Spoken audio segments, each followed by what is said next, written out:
গত ৩ দিন আমার মতো আসসালামু অনেকেই আলাইকুম। বিদগ্ধ রাত পার করেছেন। যারা আমার এই বাংলাদেশের লাইভটা এই দেখছেন ভয়াবহ বন্যা সবাই একটু প্লিজ ইতিপূর্বে একটু শেয়ার আমি করবেন। তো নিজে দেখি নাই। আপনারা আমাদের হয়তো দেখেছেন কিনা বুলবুলিয়া আমার জানা গ্রামের নেই। হাজী চরম এক মানবিক বিপর্যয়। ৪৫ লাখ মানুষ এই মুহূর্তে চরম এক বিপর্যয়ের মধ্যে রয়েছে।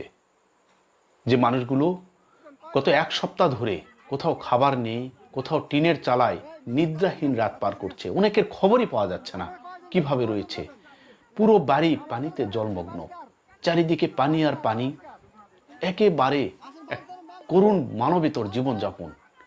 হাজার হাজার মানুষ এই মুহূর্তে ক্ষুধার্ত অবস্থায় রয়েছে। বাংলাদেশের ১১টি জেলার এই ৪৫ লাখ মানুষের এই দুর্যোগকালীন সময়ে সবচেয়ে বেশি প্রয়োজন সকলের সহযোগিতা। আর এই সহযোগিতায় আমরা দেখেছি বিভিন্ন শ্রেণী পেশার মানুষ এগিয়ে আসছেন। এটা আমাদের আশা জাগিয়েছে। তবে এই আশা জাগার মধ্যে শুধু সীমাবদ্ধ থাকলে চলবে না। যে যার অবস্থান থেকে আসুন আমরা এই বন্যার্ত মানুষের পাশে দাঁড়াই এবং এক চরম মানবিক বিপর্যয় থেকে দেশকে রক্ষা করি। অকালে বন্যা আসলে কিভাবে আসে? ভারতের ত্রিপুরার ডুম্বুর জলাধার নামটি শুনলেই যেন এখন একটা আতঙ্ক মনে হয়।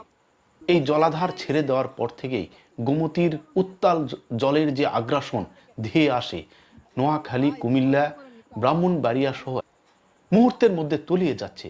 এখন পর্যন্ত বন্যার কমার কোনো লক্ষণ নেই। চারিদিকে শুধু হাহাকার হাহাকার, মানুষের আর্তনাদ। এই আর্তনাদের জন্য দায়ী করা হচ্ছে ভারতকেই। সম্পূর্ণ দায়িত্ব জ্ঞানহীন। তারা কখনো একবার মনে করলো না এই জল ছেড়ে দেওয়ার কারণে কত মানুষের বিপর্যয় আসতে পারে। এই বিপর্যয়ে আমরা চারিদিকে শুধু মানুষের আর্তনাদের বাণী। এই আর্তনাদ সকলের সহযোগিতার মাধ্যমে নিরসন করা এখন খুবই জরুরি। ভিডিওগুলো একটু দেখেন, কত মানবিক চিত্র।